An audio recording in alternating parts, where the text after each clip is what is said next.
시어머니는 지역에서 제법 이름이 알려진 부자였다. 대지 위에 단단히 자리 잡은 고풍스러운 2층 저택, 마당에 가득 심긴 감나무와 소나무들, 대문을 들어서면 바닥까지 빛나는 대리석 현관이 그녀의 위세를 말해주었다. 사람들은 늘 그녀를 성공한 여인이라 불렀고 그녀 스스로도 그 말에 어울리는 삶을 살아왔다. 그 집에 며느리가 발을 들여놓았을 때 가슴 한편은 부러움과 기대, 또 다른 한편은 계산과 욕망이 교차했다. 언젠가는 이 부와 삶의 일부를 내 손에 넣고야 말리라. 그 다짐은 속으로만 삼켰다. 겉으로는 다정하고 순종적인 며느리의 얼굴로 밝은 웃음을 지으며 현관을 들어섰다. 어서 와라. 날도 더운데 오느라 고생했지? 시어머니는 여전히 꼿꼿한 자세로 며느리를 맞았다. 그녀의 눈매에는 단호함과 온화함이 동시에 깃들어 있었다. 식탁 위에는 이미 몇 가지 음식이 준비되어 있었다. 소고기 장조림, 싱싱한 나물 반찬, 멸치볶음, 그리고 김이 모락모락 나는 된장찌개. 며느리는 식탁 앞에 앉아 시어머니와 마주 보았다. 젓가락을 들 때마다 시어머니는 은근히 며느리를 살피듯 고개를 끄덕였다. 맛은 괜찮니? 네, 어머니. 정말 정갈하고 맛있어요. 겉으로는 칭찬을 아끼지 않았지만 며느리의 시선은 자꾸만 식탁 너머의 유리 장식장으로 향했다. 그 안에는 오래된 도자기와 값비싸 보이는 은수저 세트, 그리고 작은 금빛 장식품들이 반짝였다. 식사가 끝나고 두 사람은 거실로 자리를 옮겨 앉았다. 티테이블 위에는 찻잔 2개가 놓였고 은은한 다양이 방 안을 채웠다. 시어머니는 차를 천천히 마시며 담담히 말했다. 오늘은 내가 잠시 볼 일이 있어 나가야 하네. 몇 시간 정도 걸릴 거야. 집은 내가 지키고 있으렴. 그 말에 며느리의 가슴은 알 수 없는 설렘으로 뛰기 시작했다. 드디어 이 집 안을 마음껏 둘러볼 기회가 찾아온 것이다. 하지만 얼굴은 침착하게 유지했다. 네, 어머니. 다녀오세요. 걱정 마시고요. 시어머니는 가방을 챙기고 단정히 옷깃을 여민 뒤 여전히 기품 있는 걸음걸이로 현관문을 나섰다. 대문이 닫히는 소리가 집안에 잔잔히 울렸다. 그 순간 집은 갑자기 고요해졌다. 며느리는 그 고요 속에서 스스로의 심장 소리를 들을 수 있었다. 거실은 정갈하게 정리되어 있었고 벽에 걸린 그림은 모두 원색의 붓질이 강렬한 유명 화가의 작품 같았다. 커튼 사이로 스며든 햇빛이 바닥에 부드럽게 흩어졌고 그 사이를 먼지 한 톨 없는 공기가 가볍게 떠다녔다. 며느리는 자리에서 천천히 일어났다. 발걸음은 조심스러웠지만 눈빛은 호기심과 탐욕으로 가득했다. 거실을 한 바퀴 천천히 돌며 장식장과 서재의 책들을 훑어보았다. 책장 사이사이에는 작은 액자들이 놓여 있었고 시어머니의 젊은 시절 사진 속 모습은 지금과 다르지 않게 강단 있고 단호해 보였다. 이 집의 주인이 된다는 건 어떤 기분일까? 그녀는 속으로 혼잣말을 하며 손끝으로 유리 장식장의 표면을 쓸었다. 매끈한 촉감이 전해지자 더 깊은 충동이 일렁였다. 집안은 조용했다. 며느리는 숨을 고르고 마치 시간이 멈춘 듯한 정막 속에서 다음 행동을 준비했다. 아직 아무 일도 하지 않았지만 머릿속에는 수많은 가능성이 맴돌았다. 감춰진 서랍 속엔 무엇이 있을까? 시어머니의 방엔 어떤 것들이 있을까? 그녀의 발끝은 이미 거실에서 안쪽 복도로 향하고 있었다.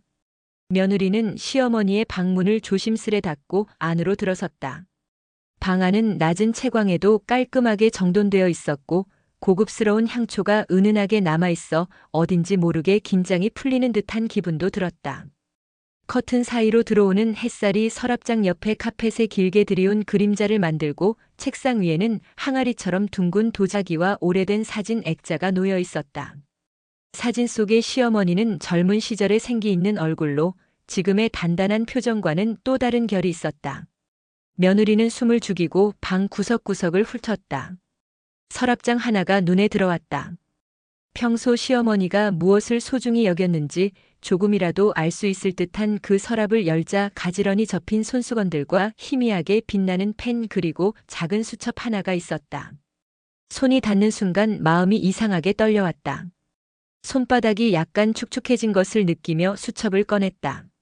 수첩의 표지는 가죽이 달아 반짝였고 페이지마다 빽빽하게 적힌 글자들이 있었다.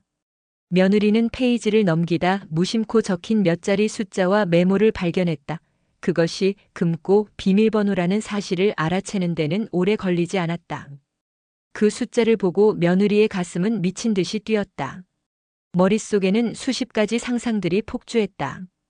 빚더미에서 벗어난 자기의 얼굴, 남편과 더 이상 싸우지 않아도 되는 저녁 식탁, 아이들 학원비 걱정 없는 날들, 자유라는 단어가 선명하게 빛났다. 손은 떨렸지만 이미 손끝은 그 숫자를 외우고 있었다. 수첩을 주머니에 넣고 그녀는 금고로 다가갔다. 금고는 아주 단단해 보였다. 문은 두꺼웠고 표면은 매섭게 냉기를 띠며 존재감을 드러냈다. 비밀번호를 누르는 순간 시간이 느리게 흐르는 것 같았다.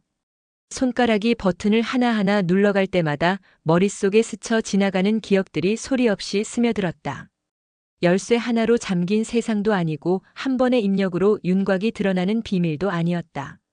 하지만 비밀번호가 맞아 떨어졌을 때 잠긴 문이 삐걱거리며 열리는 소리는 그녀의 심장을 더 크게 요동치게 만들었다.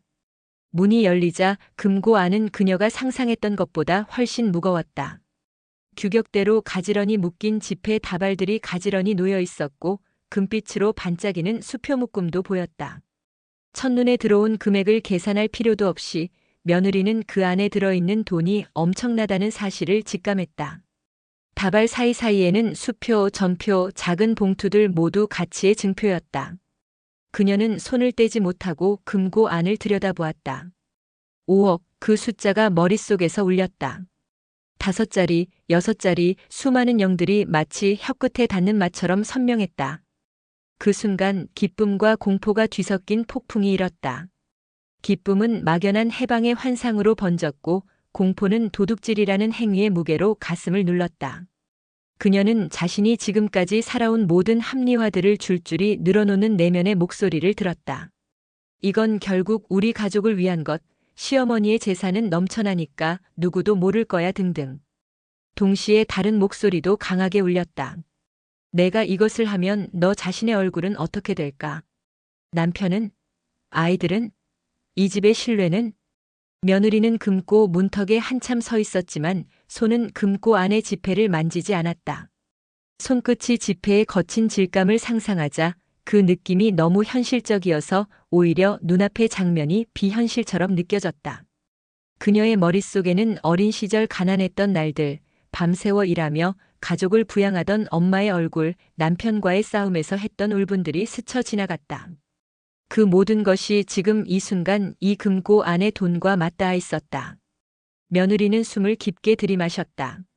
바깥에서 들려오는 이웃의 발걸음 소리, 멀리서 자동차 경적 소리, 집 안에 남아있던 고요함, 그 모든 소리가 그녀의 결정을 재촉하는 듯했다. 그녀는 눈을 감고 자신을 바라봤다. 정말로 이걸 가져가면 내가 행복할까? 라는 질문이 사무치게 와닿았다. 머릿속의 환상은 찰나처럼 빛나다가 금세 빛을 잃었고 남은 것은 긴장과 고요뿐이었다. 그녀는 금고 문을 살짝 닫았다. 손끝이 금속에 닿는 차가운 감촉에 무언가가 식어가는 느낌이 났다. 수첩을 꺼냈던 서랍 쪽을 한 번 더 바라보았다. 그 작은 노트에 적힌 숫자는 이제도 똑같이 보였지만 그것이 의미하는 바는 달라져 있었다. 며느리는 서랍을 덮고 방을 나설 채비를 했다. 밖으로 나가기 전 거울에 비친 자신의 얼굴을 한참 들여다보았다. 얼굴에는 피곤과 초조 그리고 어딘가 쓸쓸한 단호함이 섞여 있었다. 그녀는 서늘한 공기 속에서 잠시 서 있다가 휴대폰을 꺼냈다. 메시지 화면을 열고 머뭇거렸다. 손가락은 전송 버튼 위를 맴돌았지만 결국 아무것도 보내지 않았다. 대신 며느리는 깊은 한숨을 내쉬고 수첩을 제자리에 돌려놓았다. 그리고는 조용히 방을 나와 현관 쪽으로 걸음을 옮겼다. 가벼운 발걸음은 아니었지만 한 걸음 한 걸음이 평소보다 더 단단해 보였다. 거실로 나오자 차 한 잔의 잔향이 남아있는 티테이블이 눈에 들어왔다. 며느리는 차를 부드럽게 한 모금 마시고는 소파에 앉아 창밖을 바라보았다. 머릿속에서는 여전히 유혹의 잔상이 춤추었지만 그와 동시에 이상한 해방감도 찾아왔다. 어떤 것을 손에 넣지 않음으로써 얻는 안정감, 그리고 자신이 스스로를 지켜냈다는 이상한 자부심이 뒤섞여 있었다. 그녀는 몇 시간을 그렇게 보냈다. 마음속의 폭풍은 잦아들었고 시간이 지날수록 결단은 더욱 확고해졌다. 시어머니가 돌아오기 전 며느리는 서랍 속 수첩을 제자리로 돌려놓고 모든 것을 원상태로 정리했다. 그리고 혹시 모를 흔적을 남기지 않기 위해 방을 조용히 정돈했다. 돌아오는 시어머니의 발소리가 들리기 전 며느리는 창문 앞에 서서 자신을 숨기듯 바깥 풍경을 바라보았다. 문이 열리는 소리가 들리자 며느리는 평온하게 미소를 지으며 거실로 걸어갔다. 시어머니는 아무 일도 없었다는 듯 차분한 표정으로 집으로 들어섰다. 둘 사이에 어색한 긴장은 전혀 없다. 며느리는 상냥하게 인사를 건네며 마음속에서 일렁이던 수많은 생각들을 숨겼다. 그날의 금고 앞에서 느꼈던 전율은 누구도 모르는 비밀로 남았다. 며느리는 그 비밀을 가슴 깊이 묻어두었다. 욕망이 현실의 무게를 만나 어떻게 변하는지, 그리고 도덕과 이성 사이의 미세한 선이 얼마나 쉽게 흔들리는지를 뼈저리게 느낀 하루였다. 집을 나서는 시어머니를 배웅하는 그녀의 눈빛은 더 차분해졌고 마음속에는 새로운 결의가 자리했다. 아마도 그녀는 그날 이후 다른 선택들을 할 것이다. 어떤 것은 더 어렵고 어떤 것은 더 정직한 길일 것이었다. 금고 안의 숫자와 잠깐 마주친 감각은 사라지지 않았지만 그녀는 그것을 행동으로 옮기지 않는 쪽을 택했다. 그 결정은 그녀의 삶에 작은 균열을 내기도 했지만 동시에 다른 결을 만들었다. 돈이 아니라 자기 자신을 시험해 본 날 며느리는 어쩌면 조금 더 단단해졌는지도 몰랐다. 시어머니는 현관문을 열고 들어오더니 익숙한 발소리로 거실까지 걸어왔다. 며느리는 소파에 앉아 차분한 표정을 지으려 애썼다. 집은 잘 지키고 있었니? 시어머니는 별다른 의심 없는 얼굴로 물었다. 네, 어머니. 아무 일도 없었어요. 며느리는 웃음을 가장했지만 심장은 이미 불규칙하게 뛰고 있었다. 시어머니는 잠깐 짐을 정리하더니 다시 화장을 고치고 옷매무새를 다잡았다. 아직 일이 더 있어서 또 다녀와야겠구나. 저녁쯤 돌아올 거야. 그녀의 말투는 태연했고 며느리는 속으로 이제 기회는 두 번 다시 없을지도 몰라라는 생각에 불이 붙었다. 현관문이 닫히자 집안은 다시 고요해졌다. 이번엔 더 이상 머뭇거리지 않았다. 며느리는 곧장 시어머니의 방으로 향했다. 금고 앞에 서자 아까 보았던 숫자가 머릿속에서 번개처럼 스쳐갔다. 손끝이 떨렸지만 이번에는 확신이 있었다. 버튼을 하나씩 누르는 순간 두근거림이 온몸으로 번졌다. 딸깍. 금고가 다시 열렸다. 안에는 여전히 가지런히 쌓인 돈다발들이 있었다. 5만 원권이 묶음으로 빽빽하게 수표와 현금 봉투까지 차곡차곡 들어있었다. 며느리는 숨을 크게 들이쉬고 가방을 활짝 열었다. 묶음 하나 둘 손에 닿는 지폐의 감촉은 현실감이 없을 정도로 묵직했다. 순간 땀방울이 이마를 타고 흘렀다. 가방이 점점 불룩해졌다. 눈으로만 보던 거액이 이제 자기 손에 들어와 있었다. 금고 문을 다시 조심스럽게 닫고 방안을 두리번거리며 흔적이 남지 않았는지 확인했다. 손끝이 떨렸지만 이내 주먹을 꼭 쥐었다. 이제 끝났다. 내가 이겼다. 집을 빠져나오는 순간 바람 한 줄기가 스쳤다. 골목길을 걸을 때마다 발소리에 귀가 쫑긋 세워졌다. 혹시 누군가 뒤따르는 건 아닌지, CCTV에 찍힌 건 아닌지 온갖 불안이 파도처럼 밀려왔다. 자신의 집에 도착하자 며느리는 현관문을 닫고 바닥에 주저앉았다. 심장이 쿵쾅거리고 숨이 가빠왔다. 생전 처음 해본 도둑질이었다. 그동안 마음속으로만 수없이 그려왔던 일이 현실이 되어버리자 두려움과 짜릿함이 동시에 밀려왔다. 잠시 후 핸드폰을 켜고 카카오톡을 열었다. 손가락이 떨려 자판이 제대로 눌리지 않았다. 한 글자 한 글자 눌러 보내졌다. 어머님, 제가 급한 일이 있어서 먼저 집에 왔어요. 문자를 보내고 난 뒤 며느리는 깊게 숨을 내쉬었다. 핸드폰 화면에는 일이 사라지고 곧 읽음 표시가 떴다. 잠시 뒤 시어머니에게서 답장이 오진 않았다. 그 조용함이 오히려 며느리의 가슴을 더 세차게 두드렸다. 다음 날 아침 시어머니는 평소처럼 방 안으로 들어가 금고를 열었다. 그러나 안에 있어야 할 현금 다발은 사라져 있었다. 눈앞이 아득해지고 손이 덜덜 떨렸다. 금고 안을 몇 번이고 확인했지만 어제 며느리가 다녀간 이후로 다른 사람이 들어온 흔적은 없었다. 이게 대체 어디로 간 거지? 시어머니는 서둘러 며느리를 불러앉혔다. 눈빛은 날카롭게 빛나고 목소리에는 의심이 가득 담겨 있었다. 네가 가져갔니? 어제 집에 혼자 있었잖아. 금고에 손댄 거 아니냐? 며느리는 억지로 표정을 진정시키며 고개를 절레절레 저었다. 어머니, 무슨 말씀이세요? 저는 금고 근처에도 가지 않았어요. 전혀 몰라요. 시아버지도 그 자리에 있었다. 그는 난처한 얼굴로 두 손을 내저으며 말했다. 여보, 나도 모르는 일이야. 나도 금고는 건드린 적 없어. 시어머니는 잠시 침묵하더니 휴대폰을 집어들었다. 분노와 불안이 뒤섞인 목소리로 경찰에 전화를 걸었다. 여보세요? 저희 집 금고에 있던 현금이 없어졌습니다. 5억입니다. 빨리 와서 조사 좀 해주세요. 잠시 후 경찰차가 집 앞에 도착했고 형사들이 차례차례 집 안으로 들어왔다. 장갑을 낀 채 금고 주변을 살피고 지문 채취와 CCTV 확인까지 진행했다. 하지만 뚜렷한 흔적은 보이지 않았다. 도둑이 창문으로 들어왔을 가능성도 있습니다. 한 형사가 말했다. 그러자 시어머니는 혼잣말처럼 중얼거렸다. 문도 다 잠겨 있었는데 정말 외부인이 들어온 걸까? 아니면 집 안 사람이. 조사는 점점 더 깊어졌고 결국 경찰은 며느리에게도 조사가 필요하다고 판단했다. 오후 무렵 며느리의 집 초인종이 울렸다. 띵동. 누구세요? 며느리가 문 너머로 물었다. 안녕하세요. 경찰입니다. 금고 도난 사건과 관련해 며느님도 조사를 받으셔야 합니다. 그 순간 며느리의 심장은 쿵쾅거리며 미친 듯이 뛰기 시작했다. 손끝은 차갑게 식고 이마에는 땀이 맺혔다. 하지만 겉으로는 최대한 침착한 목소리를 내뱉었다. 알았어요. 저는 떳떳하니까 조사받을게요. 그녀는 현관문을 천천히 열며 억지 미소를 지었다. 경찰의 시선이 자신에게 꽂히는 순간 마치 온몸이 투명해져 속마음을 들킬 것 같은 불안이 몰려왔다. 그러나 그녀는 끝까지 눈을 피하지 않았다. 나는 아무 일도 모른다는 표정으로 당당하게 맞섰다. 하지만 속으로는 오직 하나의 생각만 맴돌았다. 제발 들키지 않게 해달라. 조사실 안은 싸늘했다.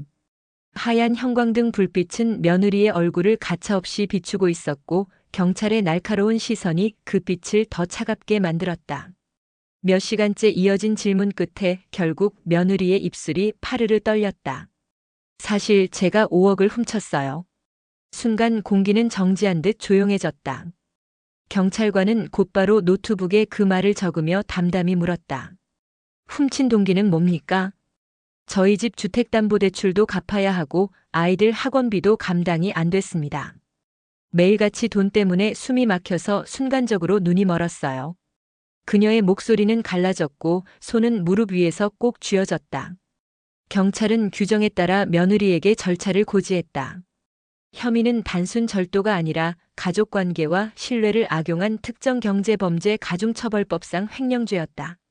며느리는 손목에 차가운 수갑이 채워지며 눈물이 왈칵 쏟아졌다. 저 이제 감옥 가야 하나요? 경찰은 차갑게 대답했다. 법이 판단할 겁니다. 지금은 구속 수사가 불가피합니다. 그녀는 결국 구치소로 이송됐다. 창살 너머 좁은 방, 차가운 시멘트 바닥, 철문이 닫히는 소리에 온몸이 움츠러들었다. 처음으로 자유를 잃었다는 공포가 온몸을 휘감았다. 한편 경찰은 이 사실을 시어머니에게 알렸다. 시어머니는 처음엔 믿을 수 없다는 표정이었다. 뭐라고요? 우리 며느리가 5억을 직접 훔쳤다고 자백했다고요? 경찰관이 고개를 끄덕이자 시어머니의 얼굴은 순식간에 붉게 달아올랐다. 그녀는 두 손을 부르르 떨며 탁자를 내리쳤다. 이 배은망덕한 것이 내가 어떻게 키운 아들을 어떻게 이 집안을 배신하고 이런 짓을 할 수 있단 말인가. 분노와 배신감 그리고 깊은 상처가 뒤섞여 시어머니의 눈에서는 눈물이 터져나왔다. 곧바로 시아버지가 곁에서 그녀를 붙잡았지만 그녀는 손을 내던졌다. 아니야, 이건 단순한 돈 문제가 아니야. 내 신뢰를 저버리고 우리 가정을 파괴한 거야. 차라리 남이었으면 이 정도로 화나지도 않았을 거야. 내 가족이라 더 못 참겠어. 그날 저녁 시어머니의 집은 고요했지만 그녀의 가슴속에는 폭풍이 몰아쳤다. 며느리가 자신에게 했던 웃음, 함께 나눴던 식사, 다정한 말들이 하나같이 거짓으로 느껴졌다. 그녀는 창문을 열고 차가운 밤 공기를 마셨다. 머릿속에서는 오직 한 문장만 울리고 있었다. 내가 믿은 게 잘못이었구나. 내 집 안에 있던 도둑은 결국 가족이었구나. 구치소 접견실의 두꺼운 유리창 너머로 며느리와 시어머니가 마주 앉았다. 수화기를 들자마자 시어머니의 목소리가 터져나왔다. 내가 너를 믿었는데 어떻게 이런 짓을 할 수 있냐? 시어머니의 얼굴은 붉게 상기돼 있었고 눈가는 분노와 배신감으로 젖어 있었다. 며느리는 고개를 푹 숙인 채 눈물을 뚝뚝 흘리며 겨우 입을 열었다. 어머니 죄송해요. 죽을 죄를 지었어요. 대출도 많고 사는 게 너무 팍팍해서 눈이 돌아갔어요. 잘못했습니다. 벌을 달게 받을게요. 그 순간 접견실 공기는 숨막히게 무거웠다. 시어머니는 차마 더 말을 잇지 못하고 수화기를 탁 내려놓았다. 잠시 며느리의 떨리는 어깨를 노려보다 결국 자리에서 일어나 뒷모습만 남긴 채 발걸음을 옮겼다. 며칠 뒤 법정에서는 짧지만 단호한 판결이 내려졌다. 피고인에게 징역 1년 6개월을 선고한다. 판사의 목소리가 법정에 울려 퍼지자 며느리는 그대로 무너져 내렸다. 방청석에 앉아있던 시어머니도 눈을 감았다. 분노와 슬픔이 뒤엉킨 채로 고개를 젖히며 어떻게 이 지경까지 왔는지 스스로를 원망했다. 그 후 며느리는 교도소에 수감되었다. 하루하루가 길고 지루했으며 차가운 침상 위에서 누울 때마다 죄책감이 가슴을 짓눌렀다. 내가 왜 그랬을까? 왜 그 순간 눈이 멀었을까? 아이들의 얼굴, 남편의 지친 모습, 그리고 시어머니의 절망적인 눈빛이 매일 밤 꿈처럼 떠올라 그녀를 괴롭혔다. 감옥의 벽은 차갑고 무심했지만 그 벽보다 더 견디기 어려운 것은 자신의 후회였다. 한편 시어머니는 그 일을 겪은 뒤 철저히 변했다. 다시는 같은 일을 당하지 않겠다는 결심으로 자신의 방 구석마다 작은 홈캠을 설치했다. 천장 모서리, 책상 위에 액자 사이, 장식장 옆 언제든지 방 안을 지켜보는 눈이 있었다. 누군가 방에 들어오기만 해도 녹화가 시작됐고 시어머니는 안도와 씁쓸함이 뒤섞인 마음으로 그 화면을 확인했다. 내가 이제라도 배웠다. 믿음은 값비싼 거야. 그녀는 혼잣말로 중얼거리며 화면 속 빈 방을 바라보았다. 방 안은 고요했지만 그녀의 마음속에서는 여전히 배신의 메아리가 사라지지 않았다.